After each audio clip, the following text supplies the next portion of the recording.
They say you can never really go home again, but no one ever told me that coming home could feel like attending your own funeral, except you're the only one who notices the coffin is open and you're the one lying inside. I hadn't even stepped out of the airport when I realized the biggest mistake I'd made in 5 years was believing that hope could still survive in a place that once thrived on guilt, manipulation, and well-dressed secrets. My name is Leah, 33 years old. Humanitarian. Nomad. Survivor. I left the US 5 years ago with nothing but a backpack, a bruised spirit, and a one-way ticket to Thailand, where I threw myself into aid work so grueling, it made me forget the pain I was running from. I was building shelters for flood victims in Myanmar, while my mother sent group emails about garden club awards and neighborhood potlucks, always forgetting to BCC me. Or maybe not forgetting, just deciding. It was never truly about memory in my family. It was always about priority. The truth is, I didn't leave out of spite or self-righteous anger. I left because I couldn't breathe in a house where affection had expiration dates and apologies were considered admissions of weakness. I left after a fight that started with a burnt pie and ended with a smashed wine glass, my sister screaming, and my mother saying, "Why can't you just be normal?" I left because staying meant becoming someone I didn't recognize, someone I feared I already was. But now, 5 years later, after malaria scares, monsoon floods, and the kind of exhaustion that scrapes your bones, I booked a flight back home. Not for a funeral. Not for an obligation. For Thanksgiving. Because despite everything, a part of me still craved connection. A part of me still held out hope that maybe my absence had softened them. That maybe my mother, my complicated, polished, heartbreakingly passive-aggressive mother, might look me in the eye and say, "I'm glad you came." But no one came to the airport. No hugs. No signs. Not even a text. I waited for almost an hour at Terminal C with a backpack that smelled like too many countries and a heart that had already begun to brace for the worst. When I finally gave up and caught a rideshare to my aunt's house, the same massive colonial home where we'd spent every Thanksgiving since I was a kid, I still held onto a thread of hope. Maybe the traffic was bad. Maybe they'd surprise me at the door with laughter and warm cider. Maybe the last 5 years would fold into a hug. Instead, I walked into a room that fell silent the moment I crossed the threshold. No one hugged me. No one even smiled. My cousin Dana, who once snuck wine with me in the basement and giggled about boys, didn't even rise from the couch. She glanced up from her phone, let her eyes sweep across me like I was some cautionary tale, and said, "Wow." The prodigal disappointment finally arrives. She didn't even bother to fake warmth. Behind her, her brother Greg muttered to someone I didn't recognize, "Why even bother showing up?" For the drama, he said it loud enough that I couldn't pretend not to hear. I stood frozen in the foyer, my scarf still wrapped around my neck, my boots leaving wet marks on the tile. I scanned the room, but no one moved. Not even my mother. She stood at the far end of the kitchen, her lips tight and eyes unreadable. She was holding a tray of sweet potatoes with those godawful marshmallows she always burns. Our eyes met. Or rather, mine searched for hers, but she looked through me. Then, she spoke, not loudly, not with anger, but with the kind of gentle ice that hurts worse than a slap. "Don't ruin the evening, Leah. Please." That was the welcome. That was the warmth I'd dragged my soul halfway across the planet for. I nodded, lips twitching upward in what I hoped passed for a smile. I told myself I was stronger than this, that I could get through one meal, one evening, one roomful of people who still measured my worth in mistakes. Dinner was already underway, and there was no seat left at the table. Not even one of those awful fold-up chairs from the basement. Everyone had their place, and I didn't have one. So I ate in the kitchen, standing, fork in one hand, paper plate in the other. Cold green bean casserole. A broken dinner roll. Turkey scraps picked over by elbows more important than mine. I listened to the laughter and chatter from the dining room as if I were an extra on the wrong set of someone else's movie. My cousin raised a toast to family and sticking together. Someone clinked a glass. I bit into a piece of burnt stuffing and pretended it didn't taste like regret. Then I did something I promised myself I wouldn't. I took out my phone, opened a text, typed 2 sentences. I needed to see this. I'm done. I sent it to the only person who might understand, the therapist I hadn't spoken to in 3 years. As I pressed send, something in me cracked open, not like a vase hitting tile, but like ice slowly splintering under pressure. Because I wasn't angry. I was finally empty. They always said I was too soft for this world, as if sensitivity were a disease rather than a different kind of strength. I remember standing in the hallway at age 11, pressing my ear to the thin wall of my parents' bedroom, trying not to cry as my mother hissed, "She needs to toughen up or she'll be useless." Useless. The word stuck to my ribs like tar. My brother, Caleb, was already the golden blueprint of everything a child should be: honors student, varsity athlete, the future CEO in the making. I, on the other hand, was a walking disappointment with paint-stained fingers and a bookshelf full of psychology and memoirs. In school, I wasn't the loudest or the smartest, but I was the girl who stayed behind to clean up after the food drives, the one who wrote cards to cafeteria workers on holidays, the one who cried when stray cats were hit by cars. And while my teachers called me compassionate and mature beyond her years, my family had a different vocabulary. Overdramatic. Idealistic. Fragile. My mother's favorite? Unfocused. She never liked messiness, not in her house, not in her life, and certainly not in her children. To her, pain should be hidden, never spoken. It should be swallowed like cough syrup, bitter but necessary.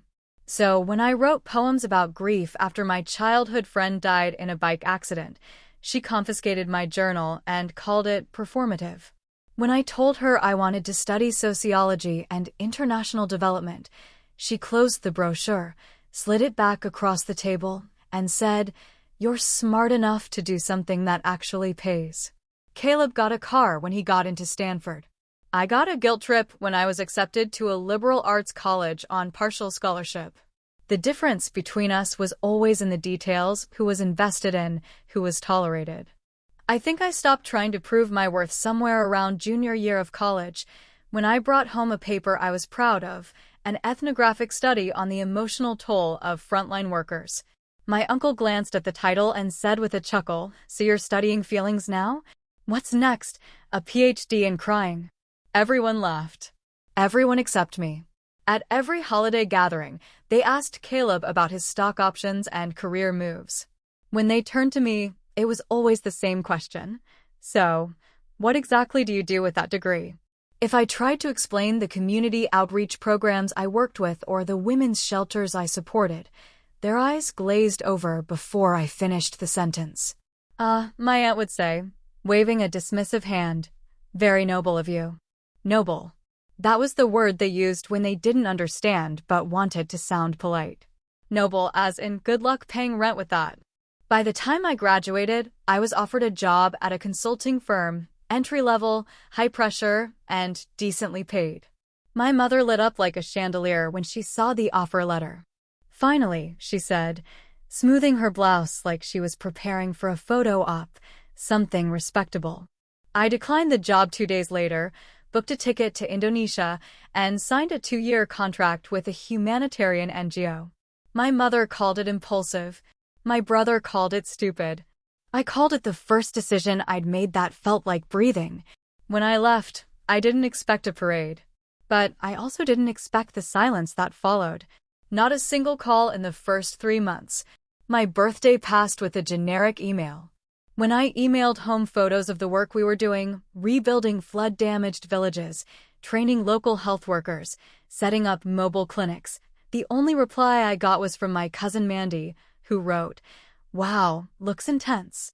Stay safe." No one asked what it was like to hold a child whose parents drowned. No one asked what it felt like to sleep next to rats or wake up to gunfire in disputed zones. They didn't ask because they didn't want to know. I came back once. Just once. For my father's funeral. I remember the sky was painfully blue, the kind of sky that feels rude during grief. I was 30. It had been nearly 3 years since I'd stepped foot on American soil. My father's heart attack had been sudden, the kind that doesn't give anyone time to make peace. I flew 36 hours without sleeping, landed with swollen eyes and a pounding head, and went straight from the airport to the church. I wore black, stood by the altar, and delivered a eulogy that came straight from my ribcage. I talked about his love of jazz and gardening, his quiet presence, the way he'd sneak me chocolates when Mom wasn't looking. I spoke from a place I thought was safe, a place of remembrance, a place that tried to reconcile the man I missed with the man who'd stood silently while my mother broke me down, year after year. After the service, she didn't hug me. She didn't thank me. She walked past the flowers, past the mourners, past my outstretched hand, and whispered, "How dare you make that about yourself?" The words hit harder than the coffin closing. That was the last straw, the last fight, the last time I allowed her version of love to dictate the tempo of my heart. I returned to the field 3 days later, thinner, numb, determined, and I stayed away for 5 years. Because distance, I learned, is sometimes the only real protection for a soul that's been picked at like carrion. But now here I am, standing in a stranger's kitchen in a house that used to feel like home, watching gravy harden in a plastic bowl, pretending that indifference doesn't hurt as much as hate. The voices from the dining room crescendo into laughter again. Something about pumpkin pie. Someone makes a toast. Someone else opens a bottle of wine. No one calls for me. I check my phone. A few work emails. A news alert. A text from an old friend in Phnom Penh. Then I open my flight app. Search. Boston to Bangkok. One way. I scroll through departure times. There's one early tomorrow. 7:10 a.m. I don't hesitate. I don't question it. I book the ticket and close the app. Because now I remember. I remember who I am when I'm not trying to squeeze myself into a shape that fits their table. I remember what it feels like to be needed, not judged. I remember the sound of my own voice when it's not being drowned out by mockery and condescension. I remember that I am more than the daughter who didn't become a lawyer, more than the sister who didn't chase a pension, more than the woman they tried to shame into silence. And tomorrow morning, I'll remember how it feels to leave. Again. But this time, it won't be running away. It will be liberation. The air in Chiang Mai always has this quiet defiance in December, cool in the mornings, laced with incense and ambition. It's the kind of place that welcomes the broken but doesn't coddle them, the kind of city where no one cares where you came from, only how present you are in the moment. I landed here again 2 months ago, barefoot in my soul and weary in my bones, with nothing but a backpack and the sharp echo of my mother's voice still bruising the inside of my skull. I thought I'd feel relief the moment I boarded that plane. I didn't. What I felt instead was clarity, the brutal kind that doesn't numb you, but forces you to look at your wounds without blinking. And that clarity followed me into the sky, through the customs line, and back into the small one-bedroom flat I had kept on the second floor of a weathered building above a noodle shop. The walls were still painted a chipped lavender, my mosquito net still hung like a ghost over the narrow bed, and the little photo of my first community project still sat pinned above the desk, sun-faded but intact. On my first night back, I didn't sleep. I watched the fan spin above me and listened to the soft whir of the city reclaiming me. I wasn't angry anymore. Not even sad. There was no space left for that brand of grief. What remained was something else, a hunger to build a life so full of purpose that their absence wouldn't even register as a void. So I went back to work. Not in the sense of burying myself in projects to forget. I went back with intention. I visited refugee camps in Mae Sot, consulted on trauma-informed care strategies for displaced families, and spent entire days translating between volunteers and families who spoke only the language of survival. And every evening, when my fingers ached and my shoulders throbbed from lifting supply crates, I sat at my desk, turned on my mic, and began recording stories. Not just mine, others too. I called it Uninvited But Alive, a podcast about emotional estrangement, chosen family, and what it means to break away from blood ties that never learned how to love properly. I recorded the first episode in one take, no script, no edits, just me speaking into the cheap mic I'd picked up years ago from a dusty shop in Phnom Penh. I told the story of Thanksgiving, of the kitchen, of the paper plate, of the text message that felt like both surrender and salvation. I didn't expect anyone to listen, but within a week, 50 people had downloaded it. By the second week, 300. By the third, I was getting emails from strangers, mostly women, from all over the world, telling me versions of the same story. I wasn't invited either. They forgot my birthday for the third year in a row. I gave up everything to help, and they called me selfish when I said I needed a break.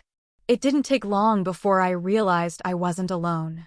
I started mentoring younger women, most of them in their early 20s, who had also chosen emotional distance from families that gaslight them into silence. We met via video calls, voice messages, even anonymous chat rooms. Some were just starting to build boundaries. Others were halfway through therapy, scared of relapsing into old patterns. All of them were aching for permission to walk away. I gave them what I never got: validation. And then there was Mina. She was a translator on a different outreach team, someone I had passed in crowded clinics, but never really spoken to until one night when a power outage left us both stranded at base camp with candles and half-melted ice pops. She was calm, deliberate, and spoke with the kind of patience that only comes from surviving something unspeakable. We talked for hours. She told me about her mother, another woman who weaponized silence, who praised achievement but punished vulnerability. About how Mina had once called her to say she'd been assaulted during a college internship, and her mother's response had been, "Well, maybe you should have dressed differently." That was the moment Mina stopped calling. We weren't bonding over misery. We were building something. By the end of the month, Mina and I had registered a domain name, built a basic website, and launched Echoes of Her, a digital sanctuary for daughters who had been emotionally exiled. We offered weekly roundtables, resources for navigating estrangement, and anonymous blogs where people could share their stories without shame. We even had a section called Letters You'll Never Send, an archive of rage, grief, hope, and all the words we never got to say. It grew faster than we expected. One night, Mina turned to me while we were updating the site and said, "We're not just helping them survive. We're helping them write a new story." I nodded, because for the first time in years, I wasn't just surviving either. I was living. Loudly. On purpose. I started sleeping again. I started cooking again, real meals, not just ration packets of dried noodles. I added color to my wardrobe. I bought new earrings. I stopped apologizing for crying when someone told me their story. I stopped trying to shrink myself to fit into someone else's silence. And then, one Thursday morning, something strange happened. I received an email from our podcast host platform. Subject line: "Your story is trending." I blinked. Refreshed the page. It was true. Uninvited but Alive had been featured on a major blog, and the downloads had quadrupled overnight. There were threads about it on social media. Screenshots of quotes I'd said were being shared with captions like, "This wrecked me in the best way, and I needed to hear this today." I should have felt proud. But all I felt was stillness. Not the absence of emotion, but the fullness of it. The kind that makes you realize you've crossed an invisible finish line you didn't know you were sprinting toward. That's when I did it. I went to the government office, walked up to the counter with the forms I had filled out months ago and said, "I'm ready." The clerk didn't ask why. She just nodded, took the papers, and confirmed the request. I changed my last name. Not to something whimsical or symbolic, just a name that was mine. One that didn't echo through the halls of a house that forgot how to love me. One that didn't come with assumptions or baggage. Just mine. I walked out of that office with a receipt in my hand and a kind of peace I hadn't known I was capable of. And then, as I was sitting at the noodle shop beneath my apartment, halfway through a bowl of cow soy, my phone buzzed. One missed call. Mom. No message. Just that name. Still saved in my contacts because, until that moment, I hadn't had the energy to delete it. I stared at the screen for a long time. I didn't feel panic. I didn't feel guilt. I felt nothing but curiosity. Because maybe, just maybe, she'd heard the story too. And maybe, just maybe, she wasn't ready for what she'd find in it. They say the internet is forever, but what they don't tell you is that liberation can be, too, when your truth finally meets the page, not as confession, not as justification, but as revolution. I posted the story on a Sunday morning. The fan hummed overhead in my small Chiang Mai apartment. The city outside was already alive with the buzz of scooters and the smell of frying rice. I made tea. I didn't shake. I didn't hesitate. I wrote it all out in a single sitting, no outline, no breaks, just the sharp flood of years that had waited in silence for far too long. I titled it, The Disappointment Who Left. It began with the airport. It moved through the kitchen. It recounted the paper plate. It detailed the 5 years abroad, the eulogy, the voicemail, the flight back to freedom. I gave no names, no locations, only scenes that anyone who had ever been made small by people who should have held them could recognize instantly. I didn't write it to expose them. I wrote it because I had finally stopped needing their permission to feel what I felt. I posted it under an anonymous name on a popular storytelling platform, somewhere between Reddit and Medium, a place where stories go to scream and sing at the same time. Then I closed the browser, finished my tea, and went to the outreach center to check on supply inventory. I didn't check the comments. I didn't refresh the page. I wasn't looking for applause. But applause found me anyway. By the time I got home that evening, the post had over 20,000 views. By morning, it was trending on the front page. By the end of the week, it had been shared on 3 mental health blogs, a therapist's Instagram, and, most unexpectedly, a popular podcast called The Quiet Exit, where the host read an excerpt aloud in an episode titled Daughters Who Chose Themselves. My inbox exploded. There were hundreds, no, thousands of messages. Some were raw and unfiltered, stories of Thanksgiving dinners just like mine, of families who had turned silence into a legacy. Some came from sons who had spent entire childhoods chasing crumbs of affection. Others came from women in their 60s who had only just begun speaking their own truths after burying them for decades. They called me brave. They called me a mirror. They thanked me for putting words to the shame they'd carried in secret corners of their hearts for too long. I didn't cry. Not because it didn't touch me, but because for once, the emotion wasn't pain, it was vindication. Not spite. Not revenge. Just that deep, bone-level confirmation that I had never been the problem. I had only been the symptom of their unwillingness to see past their own expectations. Then came the messages I knew were inevitable. My cousin Dana. Seriously? You humiliated us. Was this about clout? Attention? Or are you just bored with your life over there? No greeting. No question. Just the assumption that I had done this to shame them. My Aunt Rhonda. Subject. How dare you? Leah. Family means privacy. What you wrote was cruel. Everyone has pain, but you don't see the rest of us airing it to strangers like dirty laundry. You've always been so dramatic. If your mother reads this, and I pray she never does, it will break her. The irony burned. They hadn't noticed when I was starving for connection. But now they cared, because someone had finally listened. The final blow, or what might have been a blow, once, came through voicemail. My phone buzzed mid-afternoon while I was restocking antibiotics at the clinic. I saw the name on the screen, the same name I hadn't been able to delete. Mom. I didn't answer. But I listened later. Not out of curiosity. Not out of hope. Out of duty to the girl I used to be. The voice was softer than I remembered. Less polished. As if something in her had cracked and hadn't fully reset. Leah, she said, her voice shaking only slightly. I read the piece. Or I listened, rather. Someone forwarded the podcast. I didn't know, maybe I did. Maybe I always did. God, I don't know. I'm not good with these things. But I want to talk. Please. Call me. Or don't. But know that I'm sorry. For what it's worth. Please. I saved the voicemail. Then I put the phone away. I didn't respond. Not because I hated her. Not because I wanted to punish her. But because I didn't owe her that labor anymore. She had 29 years to ask me how I felt, to sit beside me in silence, to say, I believe you. I had spent most of my life rationing out grace like it was candy and they were starving. I was done being generous to people who never once asked what it cost me. That evening, Mina and I lit candles around the shared kitchen space and watched the sunset slip into the river beyond the city walls. She poured us wine, cheap but cold, and toasted to something unspoken. You good? She asked, nodding toward the phone I had left screen down on the table.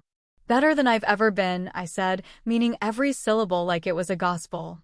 I was no longer trying to heal to be welcomed back. I was healing so I could walk away whole. We logged onto our community platform that night and found it overrun in the best way. New users. New stories. People quoting the article. People asking how to begin. People saying things like, I thought I was the only one, or you gave me the words I never had the safety to say. And for once, I didn't feel like a disappointment. I felt like a revolution. I went to sleep with the window open and the city humming in my veins. I didn't dream of kitchens or paper plates. I didn't dream of my mother's voice, or the way she used to look past me at dinner. I dreamed of women gathering in circles, voices raised, writing new endings for themselves in sharp ink and louder breath. I woke up at dawn, ready to write the next chapter. But then, a new message popped up on my phone. It was from someone I didn't recognize, but the subject line burned like a brand. Everyone's freaking out. Please respond. The message was from a journalist, young, sharp, persistent in the way that only people who've tasted their first viral headline can be. She had found my email through the podcast's public contact page and wrote in breathless paragraphs, Everyone's freaking out. Your story has hit Reddit, TikTok, a dozen quote accounts on Instagram. It's everywhere. I'm writing a feature on family estrangement in the digital age for Modern Witness, and I'd love to talk. I didn't respond right away. I made breakfast first, real breakfast. Mango sticky rice and a glass of cold ginger tea. I let the messages pile up. I watched birds from the balcony while the morning sun crawled across the old concrete walls like it had done every morning since I returned. Nothing about my life felt urgent anymore. Not the chaos, not the noise, not even the resurgence of attention that would have once lit a fire under my skin and pushed me into defense mode. Now, I could sit in it, let the world spin around me without demanding I spin too. Eventually, I emailed the journalist back. Not for exposure. Not for vindication. I agreed because I wanted someone to understand that this story had never been about revenge. It had always been about release. She called later that week, her voice crackling with caffeine and curiosity, asking about the kitchen scene, the podcast, the reaction from my family. I answered carefully, deliberately. I chose each word like I was placing them into the hands of the girl I used to be, making sure she'd recognize herself and not feel ashamed. Yes, I said. Some of my family responded with anger. Some with guilt. But I didn't write it for them. I wrote it for the ones who haven't spoken their truth yet. I wrote it for the ones still eating alone in kitchens, still holding their breath around people who only see their worth in how well they shrink. She asked about my mother. I paused. Then I said my mother left a voicemail. And I listened to it. That's all. Because what came next wasn't for headlines. It wasn't for the public. It was for me. A few nights later, I sat down with a pen and a worn notebook, the same kind I had used when I first left the States years ago. I didn't write a letter out of spite.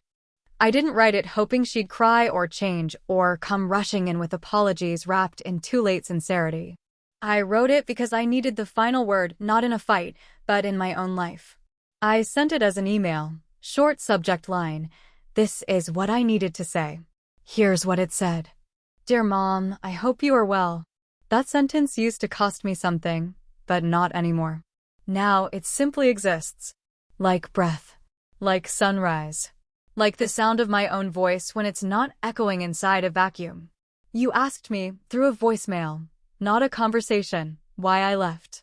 You asked why I stayed away. Why I didn't call. Why I shared what I did. So I will tell you. I left because staying was killing me, not all at once, but piece by piece. I was disappearing beneath a smile that didn't belong to me, shrinking inside silence I was told to call maturity. I left because I spent my entire childhood being reminded I was the emotional one, the sensitive one, the one who made everything harder just by existing too deeply in a family that considered depth a liability. I stayed away because distance gave me permission to breathe. I didn't come back for 5 years not because I hated you, but because I was trying to love myself for the first time. And I needed a place where that wasn't a sin. I spoke my truth because I had nothing left to prove. Not to you. Not to anyone. You never asked how I felt when I was in the same room. So I told the story elsewhere, and strangers listened.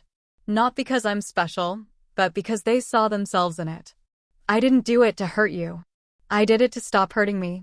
I'm not angry anymore. Truly. But I am done. I am no longer waiting for you to become someone else. I am no longer explaining the wound to the person who helped create it. I'm not coming back. And I'm not sorry. But I am grateful. Yes, truly. Because everything you denied me taught me how to build something better. Every cold glance and dismissive comment trained me to see warmth and truth when it finally came. I created a life where people speak with clarity, where apologies come before explanations, and where love doesn't ask me to vanish in order to be accepted. I wish you peace. But from a distance. Leah. I hit send without rereading it. Then I closed the laptop, took a long breath, and walked outside into the thick evening air. Mina was already waiting at the center, where we had organized the first of many Reclaim Circles, a new kind of workshop we'd launched for women navigating life beyond estrangement. It wasn't therapy. It wasn't advice. It was a space. A safe one. A place to speak without interruption, to cry without being told to calm down, to laugh without explaining why it didn't hurt anymore. That night, 15 women showed up. Some were barely out of college. Some were nearing 50. One was a mother herself who had chosen to break the cycle entirely. We sat in a circle of mismatched chairs, surrounded by string lights and the smell of burning sage, and I watched them lean in not just toward each other, but toward themselves. I wasn't the speaker. I wasn't the expert. I was just the first one who said it out loud. Near the end of the evening, one woman, a soft-voiced teacher named Aaliyah, asked if it ever stopped hurting. If the need to be accepted by your family ever truly disappeared. I didn't lie to her. No, I said gently, not completely. It flares sometimes. But here's what I've learned. You can want to be loved and still know that some people will never be capable of loving you the way you deserve. And when you stop expecting them to, you start building space for those who can. I looked around the circle. I looked at Mina. I looked at the faces that had once looked like mine, lost, afraid, craving validation like oxygen. And then I said it, the words that had taken me a lifetime to believe. You get to build your own definition of family. I did. And in that room, with candlelight dancing across the concrete floor and stories still thick in the air, they believed it too.